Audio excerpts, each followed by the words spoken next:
안녕하십니까. 반갑습니다. 해커스 공무원학원의 한국사를 담당하고 있는 이중석입니다. 시험 잘 보셨나요? 어떠셨는지 모르겠습니다. 예, 아침부터 비도 추적추적 내리고 그랬는데 컨디션 조절 잘해서 시험 잘 보셨길 바랍니다. 좀 먹먹하네요. 가슴이, 마음이. 이게 마지막 해설이다 보니까 이제 학원에 나오는 것도 뭐 설명회가 있긴 하지만 학원에 나오는 것도 이번이 마지막이고 해서 좀 그렇네요. 기분이. 여러분들도 아마 시원섭섭 하실 겁니다. 이제 한국사 과목은 이제 공무원 시험에서 폐지가 되고 뭐 하는 검으로 대체가 되지만 여러분들도 하여튼 시험 잘 보셨길 바랍니다. 바로 좀 총평서부터 시작을 하겠습니다.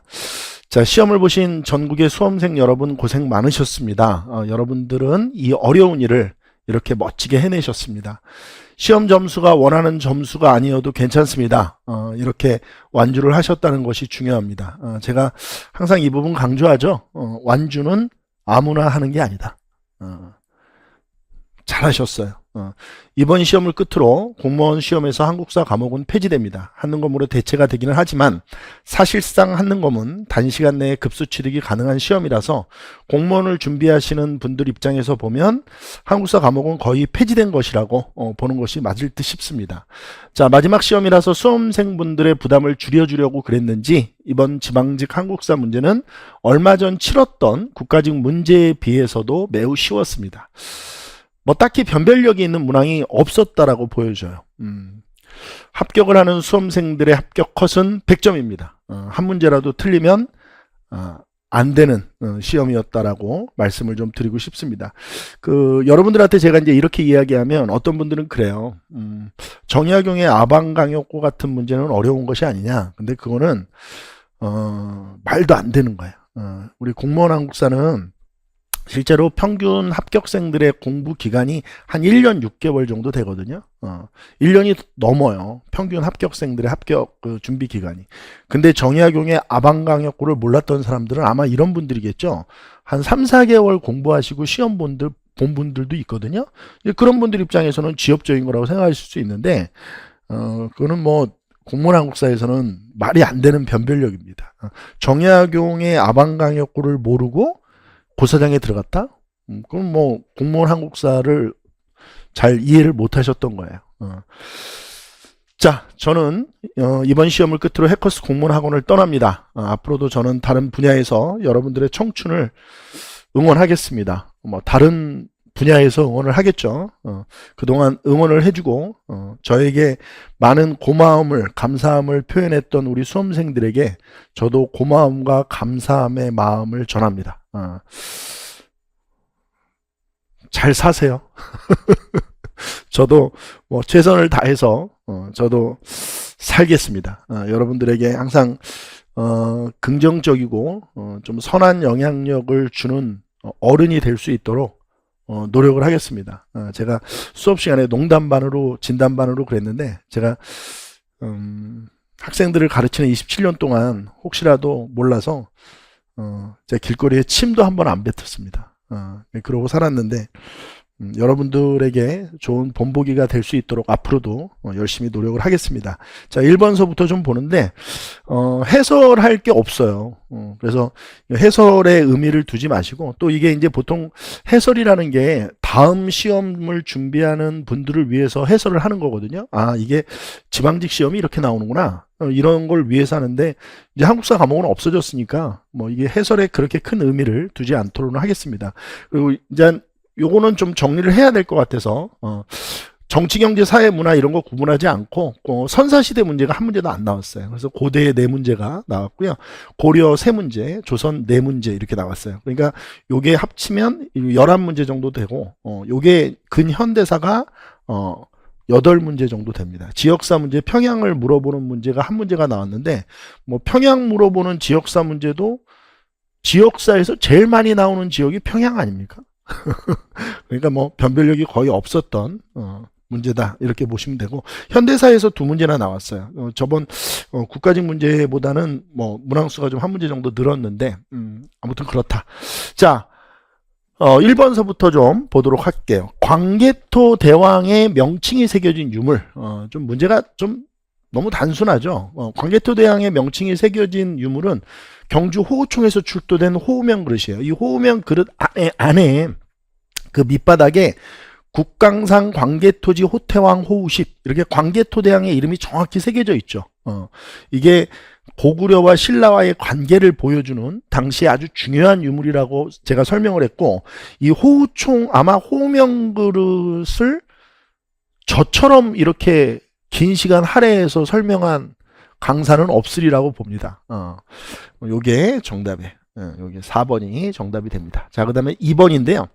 가왕에 대한 설명으로 옳은 걸 골라라 그랬어요. 자, 가는 상대등을 설치하고, 상대등. 상대등은 신라에 있는 관직이죠. 상대등을 설치하고, 2차돈의 순교를 계기로 불교를 공인하고, 뭐 이런 거를 이렇게 여러 개를 주면, 그 다음에 울진 봉평리 신라비에는 이것과 율령에 관한 기록이 담겨 있다라고 돼 있어요. 법흥왕을 찾으면 되는 문제입니다. 법흥왕. 이게 답이죠. 우리 병부 상대등 설치. 이게 법흥왕의 업적이고요. 대가야를 정복한 건 진흥왕입니다.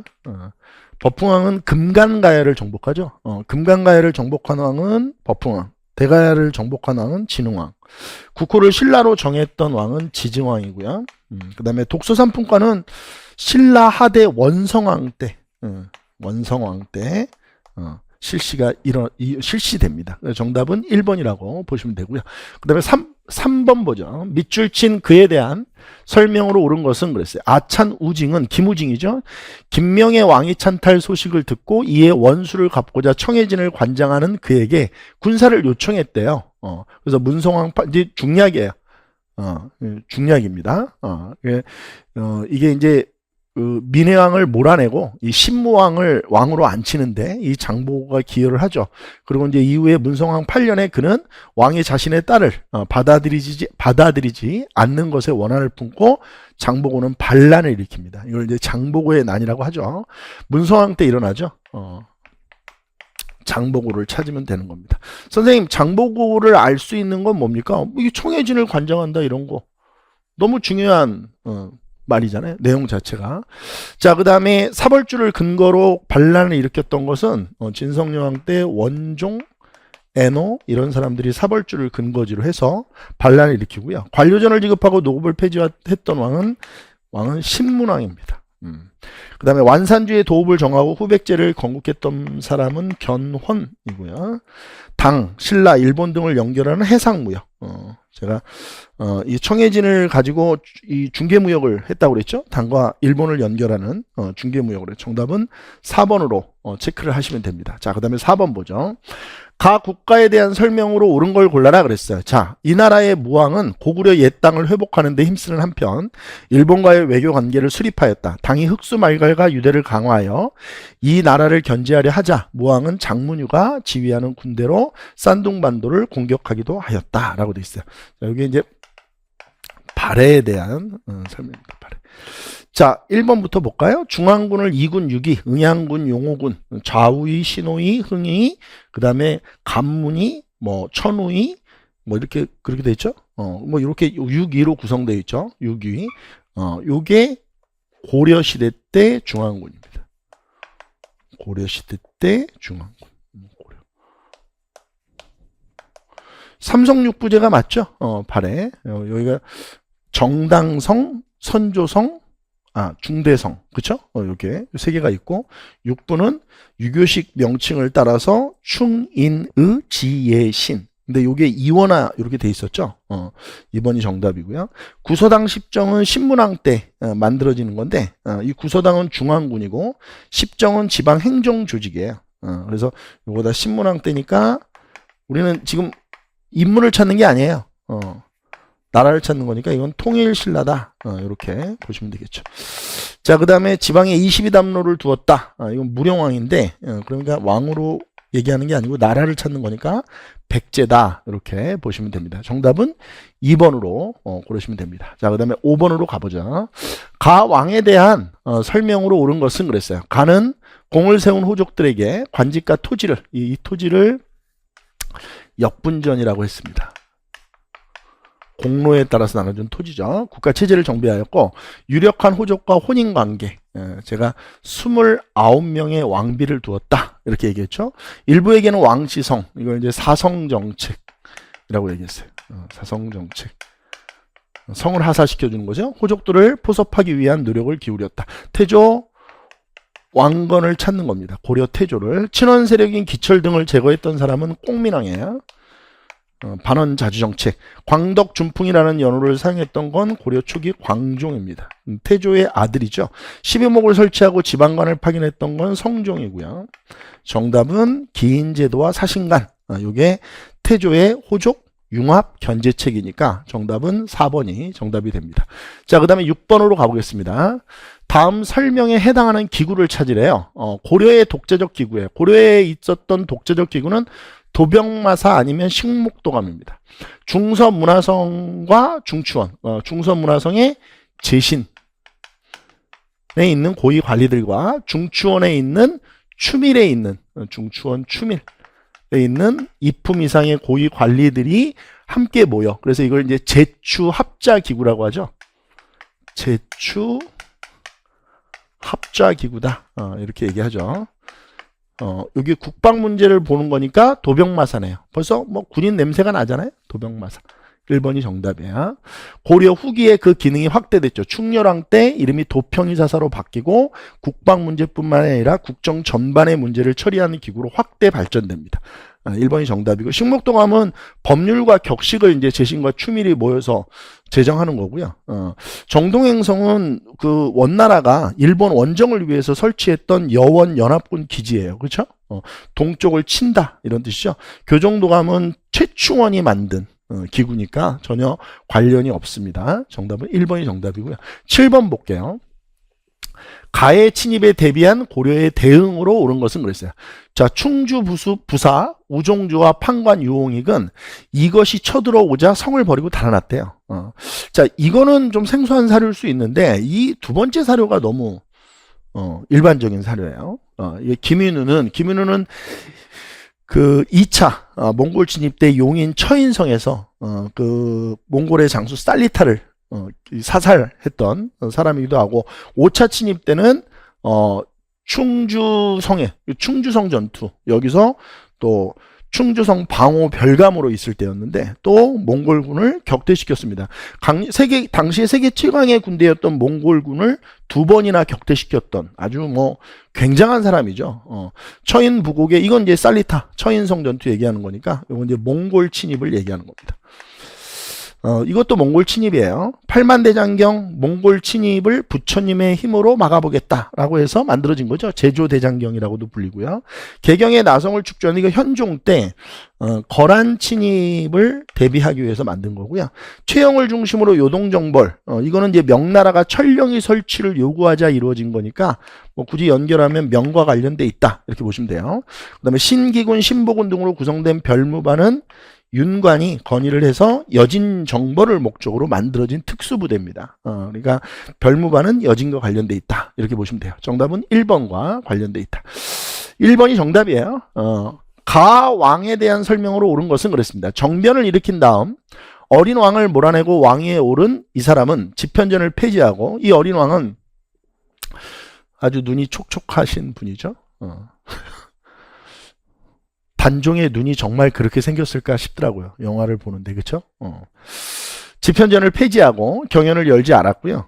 아울러 통치체제를 정비하고 경국대전 편찬을 시작했던 분은 세조입니다. 수양대군이었던 세조죠. 영정법을 시행한 거는 인조 때 1635년에 인조가 시행한 거고요. 수원화성을 건설한 건 조선 후기 정조고요. 이거죠. 지역 단위 방어 체제, 진관 체제. 제가 그 조선 시대 때 있었던 초기에 군사와 관련된 체제는 대부분 다 세조가 만들어내는 겁니다. 뭐 보법이라든지 오위라든지 진관체제라든지 이런 것들은 다 세조와 관련돼 있거든요. 그 다음에 관수관급제는 조선시대 토지제도인데 성종 때 그러니까 전주라고 해서 그 과전을 받은 관리들의 수조권 남용을 막기 위해서 관에서 걷어서 관에서 나눠주는 수조조를 나눠주는 제도를 성종이 시행하게 됩니다. 정답은 3번이 정답이 됩니다. 자, 그 다음에 9번으로 가보자. 밑줄 친 그에 대한 설명으로 옳은 것은 그랬어요. 자, 지난번 그가 아랜 바 천거로 인재를 뽑는 일은 여럿이 의논한 일입니다. 이른바 혈량과. 자, 혈량과를 우리가 언제 배웠지? 뭐 이런 생각하면서 읽어보셔야 돼요. 혈량과 시행에 혹시 뒷패단이 있을까 염려되고 혹시 공평하지 못할까 염려되기는 하지만 대체로 좋은 일입니다. 비록 한두 사람이 천거에 빠진다 하더라도 주저하지 말고 시행해야 합니다. 그러니까 혈량과 시행을 주장했다. 조광조죠. 정암 조광조 선생입니다. 자, 북벌운동을 추진하는 거는 이거는 이제 효종 때 일어나는 거니까 송시열 정도가 되겠죠. 서인이었던 송시열. 성악지변은 율곡 이의 대표 저서고요. 이거네요. 하늘에 제사를 지내는 소격서. 이걸 주관하는 기구. 이 소격서 폐지를 건의했죠. 왜냐면 이 조광조는 사림의 심장 같은 사람인데 이 사림 입장에서 보면 성리학 이외의 어떤 도교적 기구거든요, 이게. 이런 게 이제 못마땅했을 거고. 또 사림들은 역사 의식 자체도 기자 조선설이었거든요. 근데 이게 초제를 지내면, 하늘의 제사 지내면서 이게 단군 신앙과도 이게 연결돼 있어요. 그러니까 이제, 이런 게 싫은 거죠, 다. 자, 그 다음에 전민변정도감 설치하였다. 전민변정도감은 우리가 이제 공무원 시험에서는 원종 때도 설치가 되고요. 이게 무신직공기 원종, 그 다음에 공민왕 때도 설치가 되고요. 그 다음에 우왕 때도 설치가 됩니다. 근데 이제 전민변정 사업이 성공했던 건 이 공민왕 때 신돈이라는 사람에 의해서 전민변정 사업이 시작이 되면서 이게 성공을 거두죠. 아무튼 뭐 전혀 상관이 없는, 조광조와는 전혀 상관이 없습니다. 전민변정도감은 고려시대 때 기구니까요. 자, 그 다음에 10번 밑줄 친 이 시기에 볼 수 있는 모습이 아닌 걸 고르래요. 아닌 거예요. 아닌 거. 아닌 거. 이 시기 문화에 두드러진 특징 중 하나는 풍속화의 유행이다. 특히 김홍도는 참 대단한 사람이죠. 김홍도는 제가 이 한국의 미라는 책이 있거든요. 한국의 미라는 책이 있는데 거기 보면 이제 오주석 씨라고 지금은 좀 돌아가셨는데 이분이 그 책을 쓰신 책인데 거기 보면 이제 김홍도에 대해서 이분이 잘 그 그림에 대해서 분석을 해놨어요. 진짜 김홍도의 그림은 진짜 예술입니다, 진짜. 서민의 일상을 사실적이고 재치 있게 묘사했고 서당, 씨름 등의 작품, 이건 이제 조선 후기죠. 김홍도가 왜 조선 후기를 대표하는 그 화가인지는 두 가지 이유가 있어요. 이게 예전에는 양반들 뭐 이런 거 그렸잖아요. 양반들이나 임금 뭐 이런 걸 그렸는데 이 사람은 서민들의 생활을 그리거든요. 서민들의 생활. 그럼 이게 서민 문화를 그림에다 화폭에다 담은 거예요. 이게 결국 성리학적 세계의 전복 이런 걸 의미해요. 신윤복의 여자들의 그림도 마찬가지고. 조선은 남자 중심의 사회거든요. 근데 여성들을 화폭에다 담았다는 것은 이런 성리학적 가치체계의 붕괴를 보여주기 때문에 김홍도, 신윤복 이런 조선 후기의 화가들이 큰 역사적 의미를 획득하고 있는 거예요. 자, 담배 면화 이거 조선 후기죠. 담배는 이제 조선 후기 때 들어오는 거고, 뭐 면화는 우리 고려 말에 문익점에 의해서 들어오고 조선 후기 때도 계속된, 지금도 뭐 면화는 재배가 되는 거니까. 규장과 검서관으로 근무하는 서얼은 정조 때죠. 박제가, 유득공, 이덕무 이런 사람들 이거 조선 후기에 볼 수 있는 거고, 진울은 고려 무신직공기 때 승려예요. 그러니까 전혀 뭐 관련이 없습니다. 이게 3번이 정답이고요. 금난 정권을 폐지시켰던 사람이 누구냐면 신해통공, 정조 때니까 요것도 조선 후기에 대한 설명이죠. 정답은 3번이 고려시대고 나머지는 다 조선 후기에 대한 설명입니다. 자, 그 다음에 11번 볼게요. 11번에 가에 들어갈 내용으로 옳은 것은, 이게 이제 뒤책형이에요. 지금 그는 전남 강진으로 유배되었으며 경세유포, 유표, 이게 이제 중앙통치개혁서 같은 건데 이것 등을 뭐 저술해요. 그러니까 전남 강진으로 유배된 사람이 누구냐, 경세유표 쓴 사람이 누구냐, 다산 정약용을 묻는 거예요. 동사 강목은 안정복이 쓴 역사서고요. 열하일기는 연암 박지원이 쓴 거고요. 연려실기술은 이긍익이 쓴 거예요. 요게 다산의 저서죠. 지리서. 지리서 아방강역고입니다. 정답은 4번이 정답이고요. 그 다음에 12번으로 넘어가겠습니다. 자, 그는 그에 대한 설명으로 옳지 않은 걸 찾으래요. 자, 그는 경복궁 중건에 필요한 재정이 메말라 팔도의 부자 명단을 뽑아서 돈을 거두었대요. 그리하여 파산자가 잇따랐는데 이때 거두어들인 돈을 원납전이라고 했대요. 그러니까 경복궁 중건 사업을 한 사람이 누구냐 이거네요. 사람들은 이를 비아냥대며 이렇게 말했대요. 원래는 원납전이라는 게 스스로 원해서 내는 돈인데 이게 원망하며 바치는 돈이 돼버렸다. 이렇게 비아냥을 거렸다는 겁니다. 흥선 대원군이겠죠. 제가 인물 문제로 봤을 때 한국사 문제에서 최다 빈출된 사람은 누구냐? 이순신도 아니고 원효도 아니다. 아무도 아니다. 김구 선생님도 아니다. 김원봉도 아니다. 바로 흥선대원군이다. 이렇게 얘기했죠. 인물 문제로 봤을 때 최다 빈출된 사람은 흥선대원군이에요. 요거 이제 당백전도 경복궁 중건 사업 때 발행이 되죠. 그렇죠? 이거 옳지 않은 거 찾는 거죠. 당백전. 그 다음에 사창제도 실시하죠. 사창제. 그 다음에 장용영, 이거는 정조네요. 이거는 국왕 친위부대니까. 호포제도 흥선대원군이 실시한 거니까 정답은 3번이 정답이 됩니다.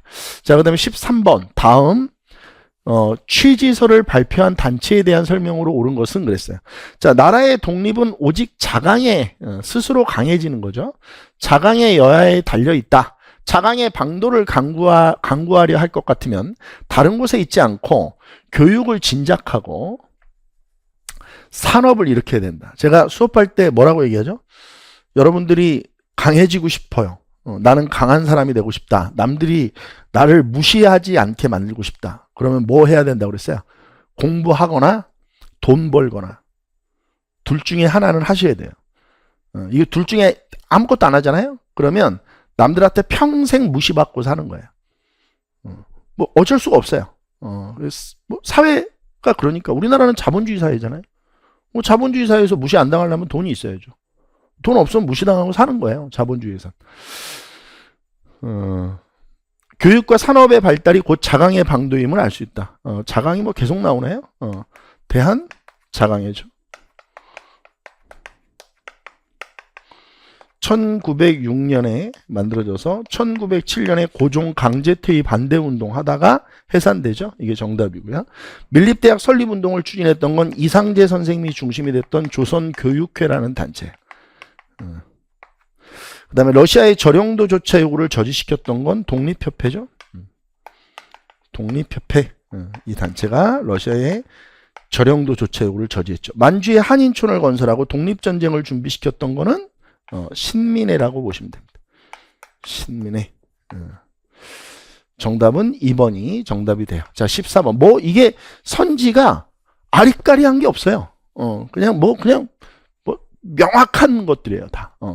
밑줄친 개혁의 내용으로 옳은 것은 그랬어요. 자, 고종과 명성황후는 일본의 간섭에서 벗어나기 위해 러시아에 접근하였고, 러시아의 위세에 눌려 영향력이 줄어든 일본은 친러 정책의 배후 인물로 명성황후를 지목하였고, 미우라 공사가 동원한 일본 낭인들이 경복궁에 난입하여 명성황후를 시해했어요. 을미사변이 일어난 거죠. 자, 을미사변의 결과 김홍집 등을 중심으로 한 친일 내각이 구성되어 여러 개혁을 추진하였다. 그러면 이거는 을미사변 이후에 일어난 개혁이니까 을미개혁을 물어보는 거네요. 자, 을미개혁의 내용이 뭐냐 이거잖아요. 태양력 채택한 거 양력. 양력 이때부터 사용. 연자제 폐지한 거는 1차 갑오개혁과 관련돼 있고요. 집강소는 동학농민운동의 폐정개혁안을 실천하기 위해서 만든 거죠. 그러니까 동학농민운동과 관련돼 있고, 영선사는 1881년에 김윤식이 중심이 돼서 청나라에 파견됐던 사절단이에요. 이건 뭐 전혀 관련이 없죠, 이거랑. 정답은 1번이 정답이 됩니다. 그 다음에 15번 볼게요. 자, 밑줄친 독립운동에 대한 설명으로 옳은 걸 찾아라 그랬어요. 자, 탑골공원에서 시작된 조선의 독립운동은 전국으로 확산하였으며 학생, 농민, 상인 등 각계각층이 참여하였다. 해외에 거주하는 한인들까지도 조선 독립 만세를 높이 외쳤죠. 그러니까 해외까지 확산이 됐다는 거죠. 이 만세 운동이. 일제는 경찰과 군대를 동원하여 무력으로 독립운동을 진압하였고, 이 화성 제암리네요. 제암리 등지에서 무자비한 학살, 3.1운동. 답골공원에서 만세운동이 시작돼서 전국으로 확산됐다. 3.1 운동에 대한 설명으로 옳은 것 찾으래. 대전제량 전투는 1930대 초반 한중연합작전, 북만주에 있었던 지청천이 이끌고 있던 한국 독립군의 한중연합작전이에요. 전혀 상관이 없고요. 미세협정이 체결된 이후, 미세협정은 1925년에 체결되고요.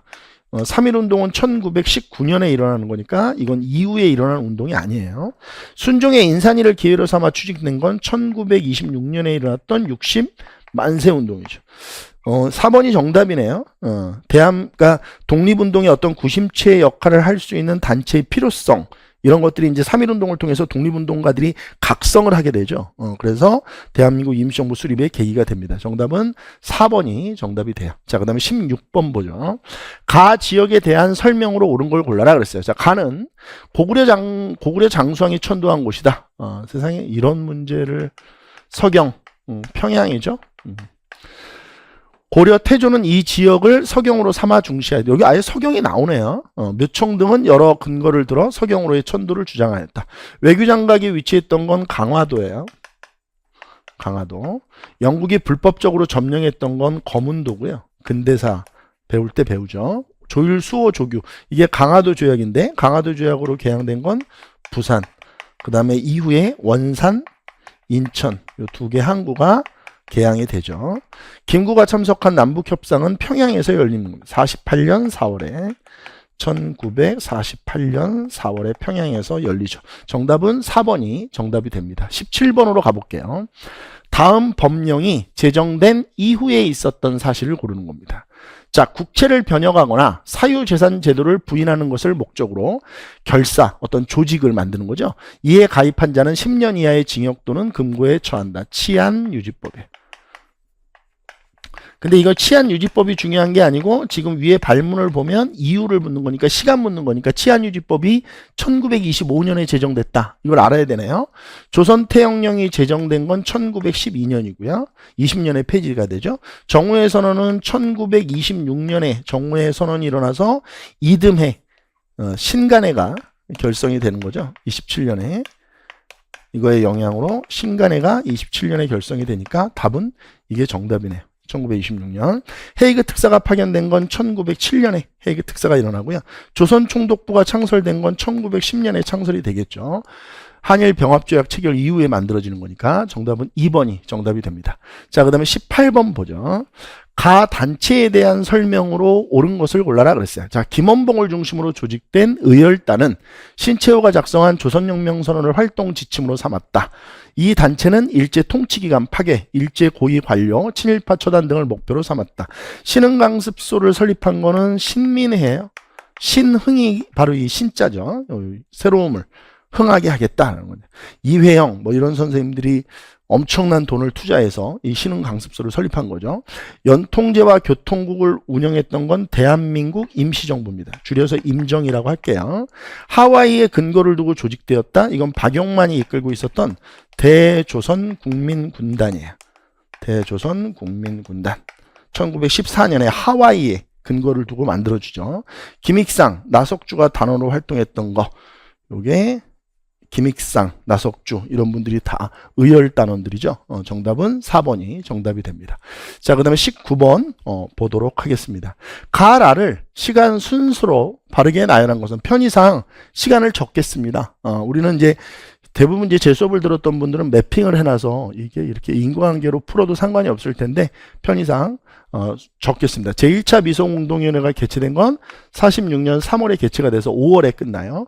반민족행위 처벌법은 대한민국 정부가 수립되고 나서 48년 8월에 대한민국 정부가 수립되고 48년 9월에 이게 제정이 됩니다. 모스크바 3국 외상회의는 45년 12월에 개최가 되고요. 50총선거에 의해서 우리나라 재헌국회가 만들어지는 거죠. 48년 5월에. 그러면 시간 순서를 얘기해 보면 요게 1 이게 되겠네요. 그 다음에 2 1차 미소운동위원회, 그 다음에 요게 3 요게 4 이렇게 되겠습니다. 그러면 다가라나 3번이 정답이 되겠네요. 자, 그 다음에 20번으로 가겠습니다. 자, 가에 대한 설명으로 옳은 걸 찾아라 그랬어요. 자, 가의 결과 이승만 정부가 무너졌대요. 4.19 혁명이네요. 이승만 정부를 무너뜨렸던 건 4.19 혁명이잖아요. 뭐 뒤에 읽어볼 것도 없죠. 4.19 혁명. 그럼 4.19 혁명에 대한 설명으로 옳은 걸 찾아라 그랬어요. 4.13 호원 조치를 비판했던 건 87년에 일어났던 6월 민주항쟁 때 전두환이 4.13 호원 조치를 하는데 헌법을 바꾸지 않겠다는 거죠. 이건 4.13 호원 조치를 비판한 건 87년 6월 민주항쟁과 관련돼 있다. 그 다음에 장면 내각이 출범 이거네요. 4.19 혁명에 의해서 허정 과도 정부가 수립되고 이 허정 과도 정부에서 3차 개헌을 한 이후에 7.29 총선을 해서 민주당이 압승을 하고 결국 장면 내각 정부가 출범을 하는 거죠. 정답은 2번. 그 다음에 3번 유신헌법 철폐 신군부 퇴진 이건 80년 5.18 광주 민주화 운동과 관련되어 있습니다. 3.1 민주구국선언이 발표된 이후에 일어났다라고 하는데 3.1 민주구국선언은 유신헌법 반대 운동이에요. 대표적인 76년에 일어났던. 이거 이후라고 볼 수 없죠. 4.19 혁명은 60년에 일어나는 거니까. 한참 이전에 일어나는 거. 이건 박정희 때 일어나는 거고 이건 이승만 정부를 무너뜨린 거니까 정답은 2번이 정답이 됩니다. 자, 이렇게 해서 1926년 6월 20일에 시행된 9급 지방직 한국사 해설을 모두 마치겠습니다. 여러분들 앞으로의 청춘을 응원하겠습니다. 그동안 공부하시느라고 고생 많으셨습니다. 여기까지 하겠습니다.